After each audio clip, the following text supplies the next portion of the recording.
अशोक खरात आणि रुपाली चाकणकर हे समीकरण काय आहे, हे रसायन काय आहे, नेमकं काय राजकारण आहे याच्या पाठीमागे, अंधभक्ती आहे याच्या पाठीमागे, अंधश्रद्धा आहे की श्रद्धा आहे, हे समजायला मार्ग नाही. रुपाली चाकणकर आपली सफाई वारंवार देत आहेत की ती मी नव्हेच, माझे कौटुंबिक संबंध होते, परंतु लोकांना हे जाणून घेण्याची फार उत्सुकता लागली आहे. कारण की ते जाणून का घ्यायचं लोकांना? बघा, वेगवेगळ्या प्रकारची लोक, वेगवेगळ्या मानसिकतेची लोक नेहमीच समाजात असतात मंडळी. काहींना हे प्रकरण गंभीर वाटत आहे, काहींना पीडादायक वाटत आहे. महिलांचं लैंगिक शोषण झालं आहे त्या बाबाकडून, त्यामुळे अनेक लोकांना वाईटही वाटत आहे. आणि त्या महिलांचे फोटो व्हिडिओ जेव्हा लोक सोशल मीडियावर बघतात तेव्हा अनेकांना ते अतिशय विदारक आणि बघवत नाही आहे. परंतु काही आंबट शौकी नसतात समाजामध्ये, त्यांना अशा गोष्टी बघायला, पाहायला, वाचायला अतिशय आवडत असतात. तर अशा आंबट शौकीनांची संख्या अतिशय वाढलेली आहे मंडळी.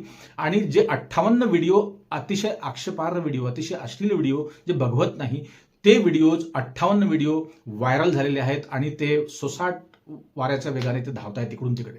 आणि लोक त्याचा अतिशय विकृतपणे, जी विकृती त्या व्हिडिओमध्ये दिसली त्या बाबाची, त्याच विकृतीप्रमाणे लोक सुद्धा विकृत होऊन ते बघण्याची लालसा दाखवत आहेत.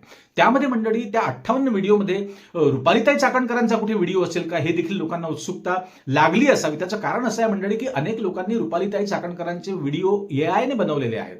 काही फोटोग्राफ्स असे झळकले, तुम्ही पाहिले असतील, ते खरे फोटो नाहीत. कारण ते आपल्याला त्याचा खरेपणा आपल्याला ओळखता येतो. मी देखील अनेक फोटोज पाहिले. पण हे असं योग्य नव्हे. जोपर्यंत काही पुरावा मिळत नाही, काही व्हिडिओ पुढे येत नाही किंवा असा थेट पुरावा येत नाही, तोपर्यंत अशा प्रकारचे फोटो AI ने का होईना, पण ते बनवणं योग्य नाही मंडळी, कुठलीही महिला असू दे. तर मग आता तुम्हाला ती बातमी सांगतो. ब्रेक अंजली दमानी यांनी काय केली आहे बातमी, तर मंडळी अतिशय धक्कादायक बातमी आहे. 33,700 सेकंद, 33,000, नीट सांगतो आहे, लक्षात घ्या, 33,700 सेकंद रुपालीताई चाकणकर अशोक खरातशी फोनवरून बोलल्या.